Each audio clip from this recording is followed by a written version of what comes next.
Charlottesville, Virginia, a city with a rich heritage of being connected to its food through agriculture and education. It's time to return to Charlottesville's agrarian roots and look to the past to inform how to improve the future sustainability and resiliency of our local food system. At the Albemarle Training School, a secondary school for African Americans, daily education included agricultural class for boys and home ec class for girls, which comprised of 30 minutes of both sewing and cooking. Mary Carr-Greer taught and served as principal at ATS for many years, and former students recount learning cooking techniques and skills in her classroom. Students would bring in ingredients raised at home and teach the class how to prepare a dish. In the early 20th century, homemakers clubs were established to teach African American girls gardening and canning so that fruit and vegetables could be had and also preserved for winter use. Canning parties became popular and were photographed by Jackson Davis. In the 40s, the Albemarle Extension Service began organizing home demonstration and 4-H clubs to respond to wartime needs. Women and girls were taught about nutrition, meal planning, baking bread, and making cheese, in addition to growing record numbers of vegetables in victory gardens throughout the county. In 1943, a community canning center was opened to the public, and canning was heavily promoted as a way to increase self-sufficiency and contribute to the war effort. However, today this knowledge and these skills have begun to fall out of fashion and are being lost. Traditions of cooking used to be passed down through generations in a manner that no longer exists in many American households today. Instead, we've become a nation obsessed with efficiency. In our fast-paced society, less time is spent preparing meals at home, and more industrialized, processed food is being eaten. Children and adults alike are inundated with advertisements for unhealthy, processed foods, which have become instantly recognizable, and at the same time, fruits and vegetables in the produce aisle have become mysterious, unidentifiable foods. Meanwhile, obesity rates have drastically increased, and obesity has reached epidemic proportions in America and is costing us dearly. Education is crucial to overcome the barrier of knowing what to do with nutritious food and how to make it taste good.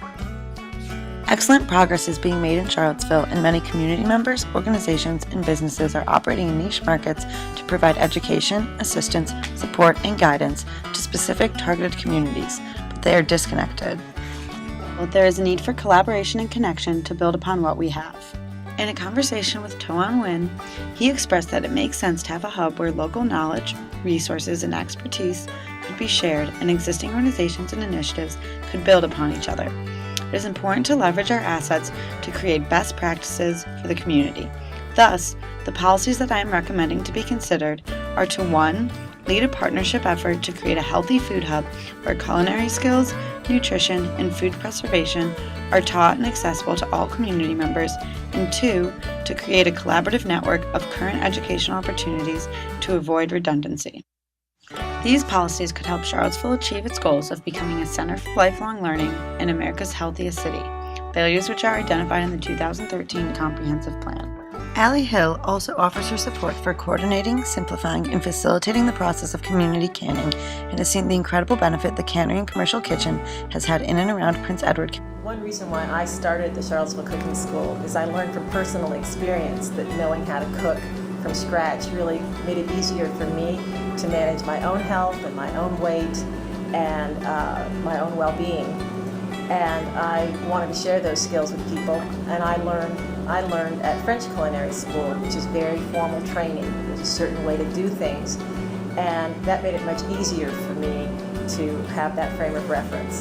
And I've taken those skills and translated them to how we eat in our country and the ingredients that we have available to us.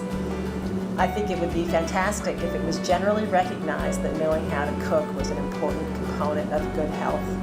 And if a facility existed, like a community kitchen, where skill-based classes were available to the public at an affordable price, that would be a wonderful thing. Too often, when people are asked to change the way they eat, they aren't taught how to make this healthier food taste good, so they resist the change because they're comfortable with what they're eating and they like their food. It's familiar.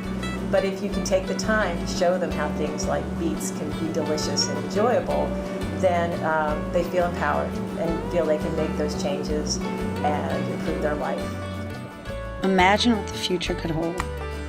When we allow it to, food has an incredible power to heal, both our health and our community.